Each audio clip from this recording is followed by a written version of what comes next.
की तस्वीरें सामने आ गई हैं। मंगलवार को अमेरिका ने भारत को तहव्वुर राणा को सौंपा था। यूएस डिपार्टमेंट ऑफ जस्टिस ने तस्वीरें जारी की हैं। थोड़ी देर में राणा से पूछताछ शुरू होगी। एनआईए के एसपी, डीएसपी रैंक के अफसर राणा से पूछताछ करेंगे। लेकिन ये उस वक्त की तस्वीरें जब अमेरिका ने भारत को सौंपा था तहव्वुर राणा को।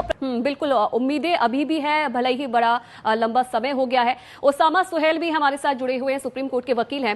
सर, आपसे पूरी जो ये कानूनी प्रक्रिया है वो हम समझना चाहेंगे। अब भारत तहव्वुर राणा को लाया गया है, कौन कौन सी जो चुनौतियां हैं उसका सामना करना पड़ सकता है एनआईए को, और किस तरीके से जो ये पूरा प्रोसेस है कानूनी रूप से वो चलेगा, चाहे चार्जशीट की बात की जाए, पूछताछ की बात की जाए, उसके बाद ट्रायल, कितना जो लंबा समय है इसमें लग सकता है?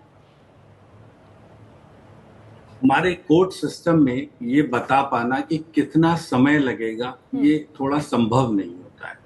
जहां तक की बात है, जब हम एनआईए टाइप के केसेस करते हैं जिसमें वॉल्यूमिनस रिकॉर्ड होता है तो उसमें वक्त तो ज्यादा लगता है।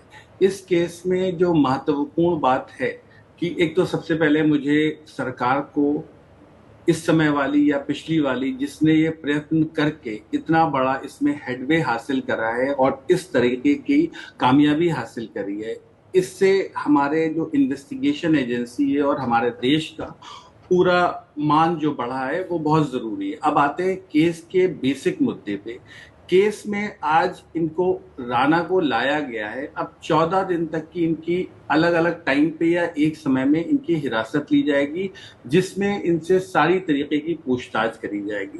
इसमें हमारा डीप कंसर्न ये है कि Pakistan as a state has been sponsoring terrorism in India, और ये स्पॉन्सरशिप हो रही थी टेररिज्म की, जिसके बारे में हम बार बार दुनिया में कहते थे, लेकिन हम कामयाब इसलिए नहीं हो पा रहे थे कि पाकिस्तान किसी न किसी तरीके से हाफिज सईद जैसे लोगों को प्रोटेक्ट कर लेता था। तो आज अमेरिका के कॉपरेशन से और खास करके ट्रंप के प्रोएक्टिव अप्रोच से और सुप्रीम कोर्ट ऑफ अमेरिका ने जब इस बात को हमारे साथ माना कि इतने अच्छी तरीके से जो हमने सारे एविडेंस पेश करे और उन सारी चीजों को लेके आए, अब यहां से बात आती है नेशनल इन्वेस्टिगेशन एजेंसी की, जो इस इंट्रोगेशन में इनसे हर वो कड़ी को जोड़ना चाहेंगे। कोलमैन हेडली ने अपने आप को अप्रूवर बना करके अमेरिका में रह गए। आज हमारे पास सिर्फ एक आदमी रह गए हैं जो आज हमारे पास आए हैं, राणा हेडली से लेकर के पाकिस्तान के जो डीप इन्वॉल्वमेंट है, डीप स्टेट इन्वॉल्वमेंट है, उस पे जो चीजें पेश करेंगे और जो सबके सामने आएगी तो उससे हमारा। और उसामा साहब, जो बात आप कह रहे हैं उसी को मैं आगे बढ़ाते हुए